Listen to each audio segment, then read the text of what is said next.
Welcome back.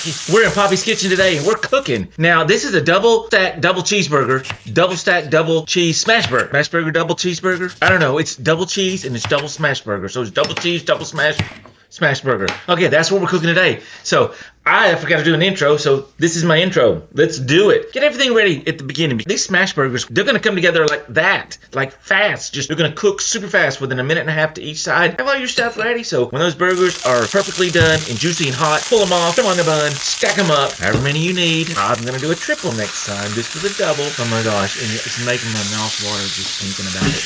This is how you do it. Super, super simple.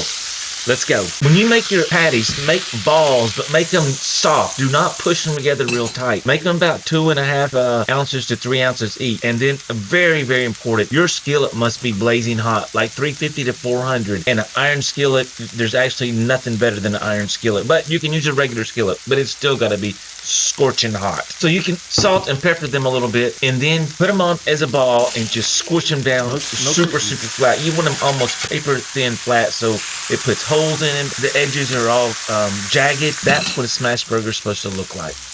Also, get a nice bun that's going to hold up and toast it in butter and toast it on high and get it brown real quick. Then you can add your toppings, cheese, onions, mushrooms, jalapenos. You put whatever you want on there. You can cook the mushrooms on top of it, beside it.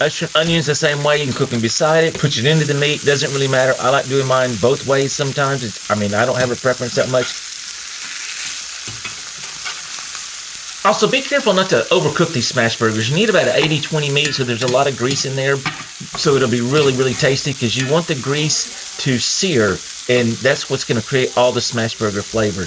Now, it's hard not to overcook these because it's only about 1.5 minutes on each side.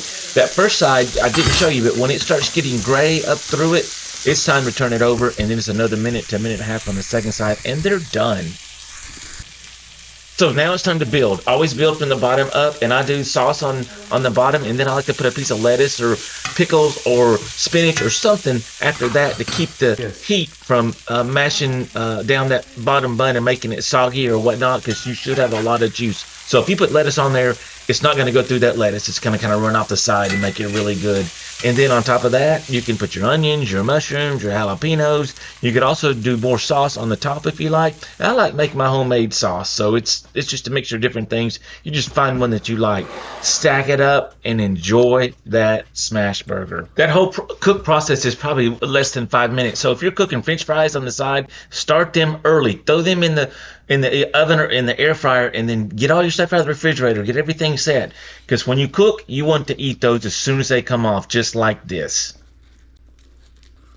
Hey, you guys, thanks for joining me on another delicious Feel Good Foods and recipe. Go over to my channel, check it out. I got all kinds of food on there. I got good food, fast food, bad, healthy food, protein food, all delicious Feel Good Foods, and it's all made with easy stuff that's right out of your refrigerator and your pantry. With the exception of one thing, I do a lot of raclette cheese, and you don't really have that in your pantry. Most people don't, but anyway, raclette cheese is one of the best cheeses, and it melts, and it scrapes, and it's amazing. Go check out some of my raclette recipes on that. Delicious Feel Good Foods and recipes. I'm Summertime Kev. I cook in Poppy's kitchen, and I will see you guys on the next one.